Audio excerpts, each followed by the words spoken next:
All right, day 23, day 23 of my cleanse, and today I want to talk about something that changed my life. That little something's called wound mapping. Because a lot of us are trying to manifest or call forward our desires of a new life, but we are unconsciously manifesting from our childhood wounds. Hello, my name is Bree. My friends call me Brizzy, and I am doing a personal self identity experiment through fasting through a strict protocol for 40 days. I hired a coach, I have an accountability team, I invested close to $2,000 in this, and yeah, because when you have an addiction, when you have a food addiction or any addiction of your type that has grown bigger than you, sweetheart, it's time to outsource. I think day 23, just beyond the halfway point, just beyond the metaphorical dam breaking, I was good. I mean, still good. I was good. I was good. I was wondering what would come up. I was okay. I got my protocol down. I got my accountability. I got my group. I got my coach. We're checking in every day. You have to send pictures of everything from your stool to your symptoms. Like right now, you can't see it, but I have a rash under my neck. I have a rash forming under my neck. And some spiritualists might say, oh, that's, around your throat chakra, around you communicating and all that. Day 23 is perfect for wound mapping because your nervous system is quieter. It's quieter. You're not scarfing down. You're not thinking about food, thinking about what you're going to eat. You kind of have your addiction a little bit at bay, which means you can see your patterns instead of just reacting inside of them. When you would feel like you were starving, but you weren't starving. When you would feel like, oh my gosh, a craving is hitting. I need food now. I need food. Mama needs food now. But now you don't have that distraction, right? So I'm learning that if you don't name the wound, if you don't give it a title, if you don't call it out, that wound is going to start naming your choices. And I have a couple notes here, so I'll be looking off to the side just so I can get these points across because every day that passes, you're getting just a spotlight. And excuse me, excuse me for scratching, but yeah, it's really itchy right here. Like the lymph nodes, your thyroid is all right here. So like something's coming up for me. And like I just had a wash day. You know how it is for your curly hair routine. And I was in a hot, steamy shower oh gosh, sometimes majority of the protocol is uh acidic drinks like grapefruit, grapefruit juice, pineapple juice, and orange juice, which is wonderful. And then we have lemon ginger blast, which you can look that up. And we take tons of enzymes. We're at the point of the protocol now where you start introducing like Himalayan, I was about to say Himalayan salt, bentonite clay, like the stuff you put on your face, but pharmaceutical grade, and high amounts of fiber, and that's specifically psyllium husk, whole psyllium husk. So you're taking about 3 tablespoons of that each in water about 3 times a day. Of course, you build up to that. But yeah, I'm having a few movements a day. Yeah, still 23 days without food. It's amazing. Like you still have stuff in you, girl. You still have stuff in you. So, wound mapping is identifying the emotional injury you adapted to as a child and noticing how it still runs your relationships, how you work with money, your discipline, and your confidence today. It's something you learn to cope with a situation that you couldn't rationalize, you couldn't cope with, you couldn't fathom. So your brilliant subconscious, your unconscious mind was like, we're going to name it this because we got our brilliant minds. We got to put it in a category. So the wound in turn creates a strategy, and that strategy becomes essentially your personality, especially when you'll get triggered, especially when you're in uncomfortable situations. Okay. How to know you're manifesting from a wound. These are quick signs that I've noticed in myself and the group I'm in, who are from consist of people from all over the world, having the all nationalities, all age groups, all ethnicities, all different seasons of their life. So I'm kind of noticing a pattern with not only myself, but the people I am fortunate to be in a container with. So some signs that that you can probably recognize: you keep choosing people who are familiar but not safe. You self-sabotage right when things are good. You over-explain, you over-give, you over-prove. AKA you talk too effing much. My Neuro Spicy Girls, yeah. That's probably why you didn't get a second date. That's probably why people are shying away from you in the crowd. You can't even pick up the hints anymore. When people are like, okay, let's move on to something else. You don't trust consistency. You trust intensity, whether that's attention, whether that is your work ethic, whether and essentially that's just going to lead to burnout and being around people who are just going to use you for your energy, and you wondering why your results aren't reflecting where your heart is actually at. Your nervous system will choose familiar over aligned until you retrain it, until you give it positive reinforcement, until you get repetition, until you can achieve transcendence, until you can get a form of non-attachment to it. And non-attachment is basically when you see your personality or you see this trait playing out and you can observe it. You don't absorb it as your own personality. You can, just like this mic. I am not part of this mic because I can observe it. You are not your wounds. You can observe your wounds. You just haven't seen it in that paradigm yet. You think that's part of your personality. You think that's how you've always done stuff.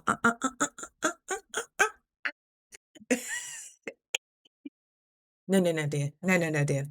So I wanted to touch on four core wounds that I feel like will encompass majority of what we're dealing with today, or what people are dealing with, what I'm dealing with. And it could be one wound or it can be a mix of a few. Okay. The first one is the abandonment wound. So this is a core belief that people will leave and I'm not safe. So how it can show up is typically anxious attachment, fear of being replaced, over texting, over checking, over performing, staying too long in a bad situation to avoid being alone, rushing into intimacy to feel secure, to lock it down. It's I'll cling, I'll chase, or I'll shrink so you don't leave.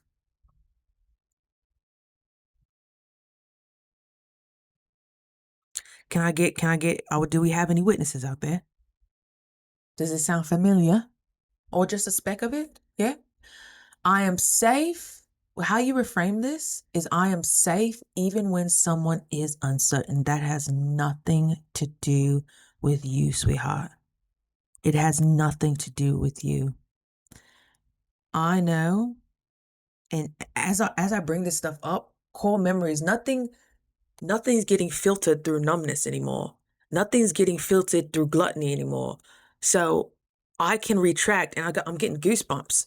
I can retract the point in time in my childhood where I'm like, wow, that was abandonment. That was straight up abandonment.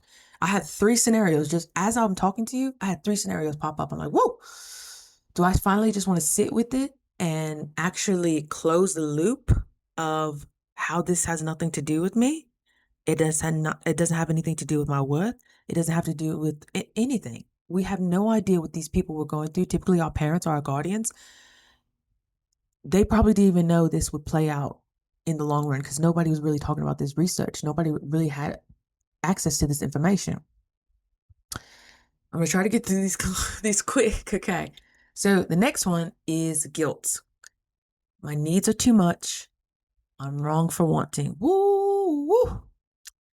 How it can show up is you feel bad resting, you feel guilty, you feel like you're lazy, you feel selfish when you choose yourself. You were taught to choose other people over your own needs. You are a fawner, so you people please. Oh no, I don't need anything. Oh no, I'm fine. It's all right. Oh no, I'm not going to show my grades. I'm not going to show. My mom's already flustered. She's a single mom. She's already going through much. I'm not going to bring my troubles to her to exasperate how she's feeling. If I sacrifice myself, if I don't complain, if I'm a good girl and just be told what to do, if I don't get in the way, I'll be loved. I get good treatment when I don't complain.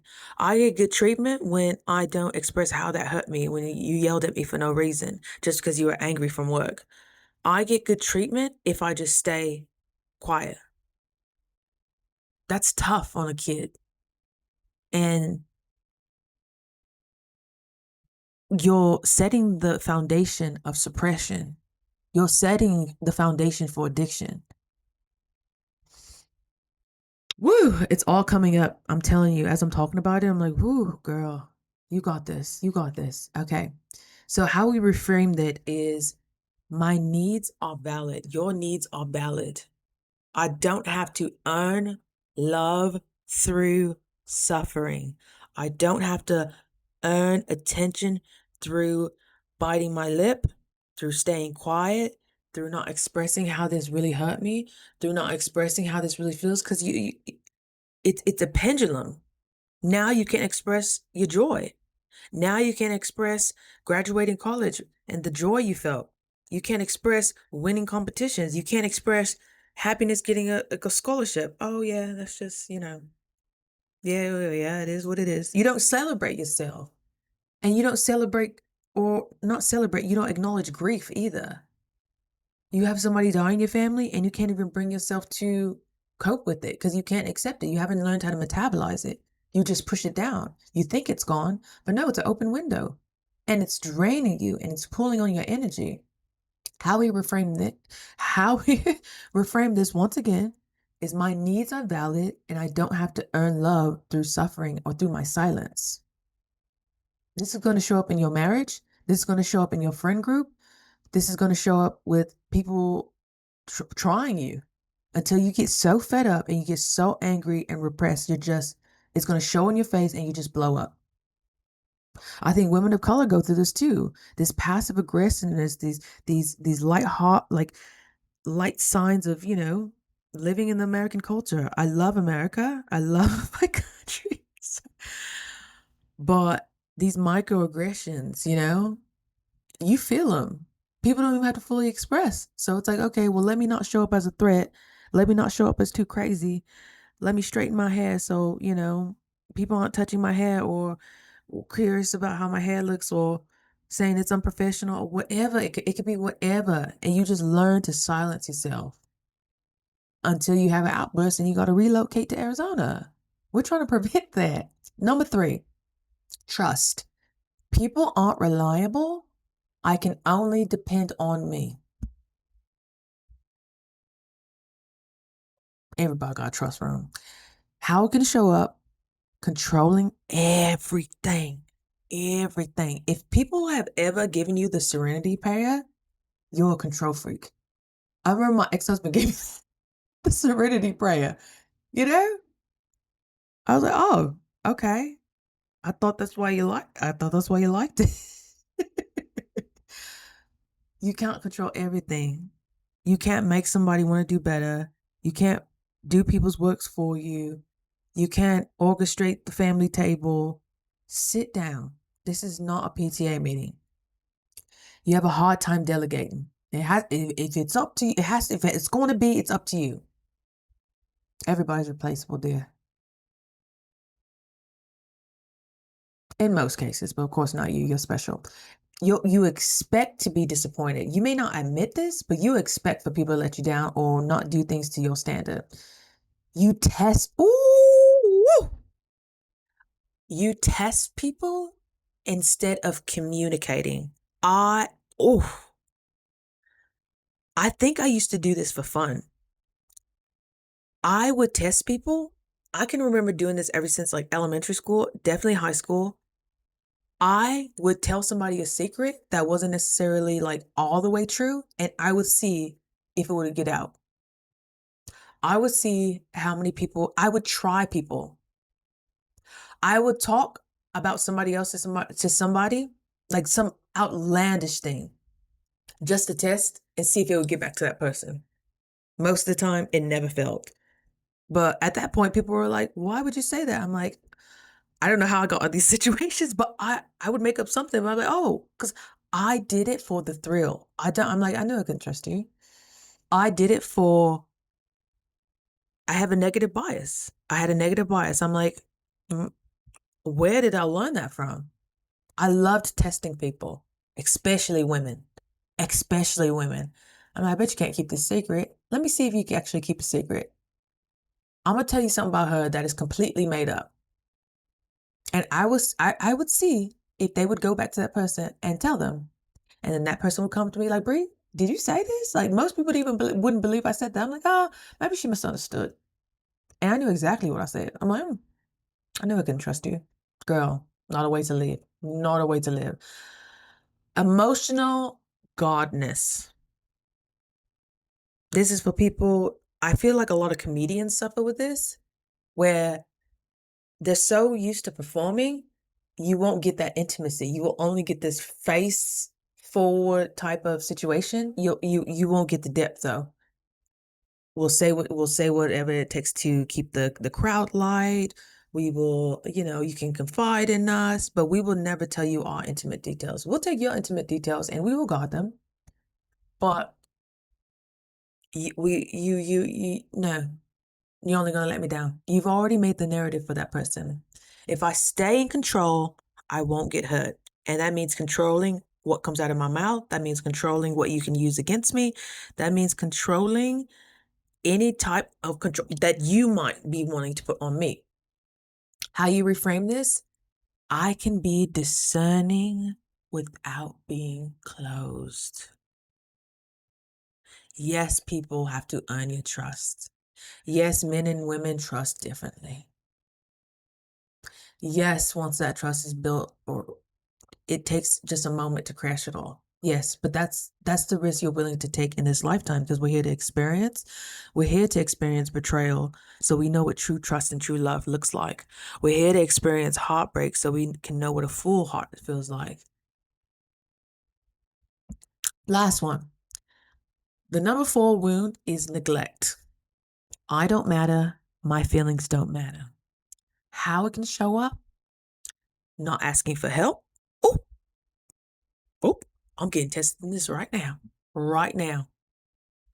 If you tuned into yesterday's video, you would know why. Now the pressure's on. I'm like, oh, of course of course the first 20 days was too easy. Of course the sweats and the shakes and the cravings and whatever. Of course that was just physical. Now everything is coming to the surface. When you detox, everything, this rash, this is something that's probably been waiting to come up for a decade. I had hives on the first week. My hair is still dripping. Oh gosh. I had hives in the first week around my torso. I just pulled out a wad of hair. Thankfully, I have pretty thick hair, so I've been used to shedding like a banshee since forever. But I'm like, wow, this is an excessive amount. And given it's winter too, but I'm like, I've even upped the moisture, and I usually do protective styles, but this is just what needed. It's just what needed to go. Not asking for help, minimizing your emotions. Nope, I'm okay. Hey, are you all right? Yeah, yeah, yeah, yeah, yeah, yeah, yeah. It's almost reactive, like when people say, "Hey, how are you?" Oh, good, good, good, good, yeah, good. Yeah. Meanwhile, you got a freaking bonfire, you got a dumpster fire, like in your backpack. What's going on with that? You're smoking. You're smoking. Where's the fire coming from? Oh yeah, yeah. So, Feeling invisible even in a room full of people. I know you know how that feels. Not being fully seen, because that takes trust. Abandoning yourself before others can. This is not expressing your needs. This is a part of people pleasing. This is part of fawning. If I'm non-confrontational, these people won't neglect me. This is in childhood too. Some of you guys hate to admit your parents loved you, but they maybe didn't like you. They probably blamed you for not, and this is so messed up, blamed you for not being able to accomplish their own desires, not having the strength, not having the time, whatever excuse. When kids, I feel like, are your superpowers. That's the reason why you give up. But, depending on what type of household you were raised, you were the burden. You were treated like a burden that would occasionally provide entertainment. That does who wants to be around somebody who wants to be around your main provider source and feel like a burden? Tell me something that will shut you up quicker. Struggling with consistency because no one modeled support for you. You couldn't rationalize as a kid why you didn't have more time with your parents, why your father would abandon you, why your mother is always so tired, why you were adopted by your grandparents. It could be whatever. What you use to protect yourself, I'll disappear, I'll numb out, or I'll handle it alone. That is freaking neglect. Even if you had a house over your head, even if you had a food, you couldn't bring your problems because you were taught to be silenced. Howie, and I'm so sorry, and I love you so much, and I'm so sorry, and I hope you can show up as the example that you needed for somebody who needs that guardianship.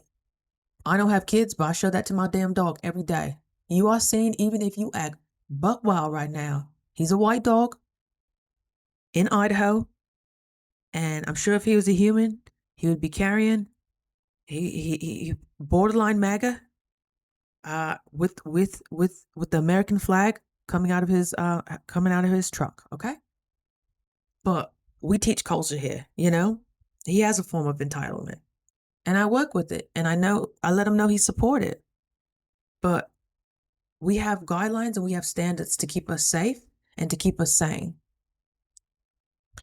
How we reframe the neglect wound, I matter, and I can give myself what I didn't receive. Yes, you can. Yes, you can. You can believe in yourself. You can support yourself. You can encourage yourself. You are supposed to be your biggest hype person, not anybody else. You and God are supposed to be the dynamic duo. When he passes you the rock, when he lay up, you better dunk that thing. We got too many resources. We got too many resources to fall into these same old patterns. Okay. How to map your wound. Step 1. What did I need as a kid that I didn't get?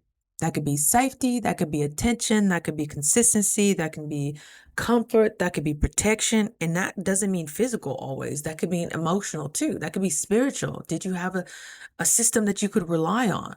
Number 2, what did I learn I had to become? Did I have to be quiet? Did I have to be tough and independent? Did I have to be helpful and just be willing to assist and help with the dishes and help with the child labor? Like, girl, I got homework. And I was in honors class. I got homework. I'm just as tired as you. And we lived an hour and a half from my school district. So by the time, it was always 8 o'clock by the time I got home. Who wants to do dishes, eat, and still do your homework? By that time, you're exhausted. Brizzy, I love you for all this crazy stuff. And nobody knew. None of your friend groups knew what you could never have sleepovers. Your house was too far. You lived with the grandmother. You shared a bed with your grandmother for over a decade. I shared a bed with my grandmother for over a decade. Yeah.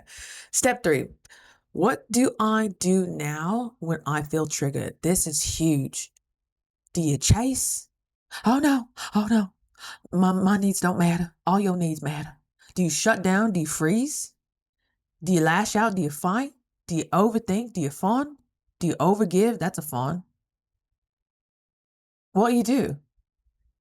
That's your wound strategy.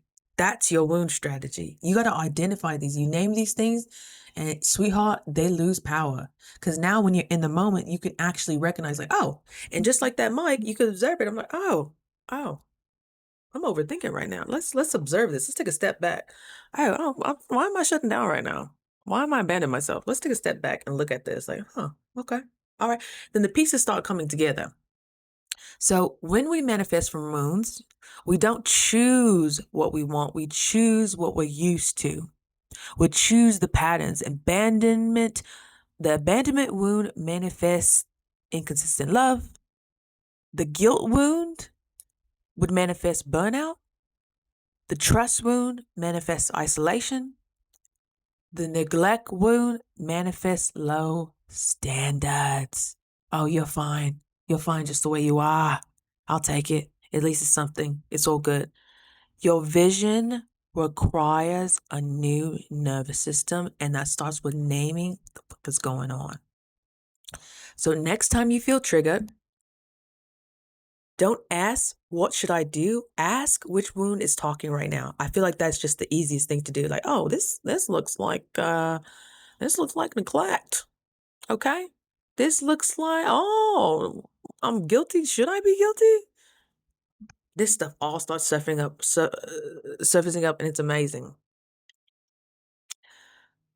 Then respond like the healed version you would. Brizzy, you're not being abandoned. Do not feel guilty. Do not be so guarded. It's okay.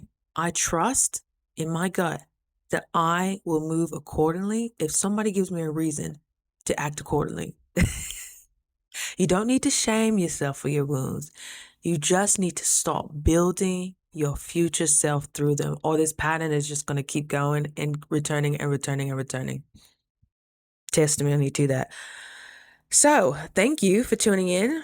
Comment the one that hit you. Was it abandonment? Was it guilt? Was it trust? Or was it neglect? No explanations needed, just awareness. Manifest, day 23. Manifest your vision, the thing that lights you up, the thing that expands your heart, the thing that makes you feel gooey, not your wounds. Because that's how manifestations get that rocket fuel. It's through emotion. So you're enacting an emotion for your wound, or you're enacting an emotion for your vision. Choose wisely.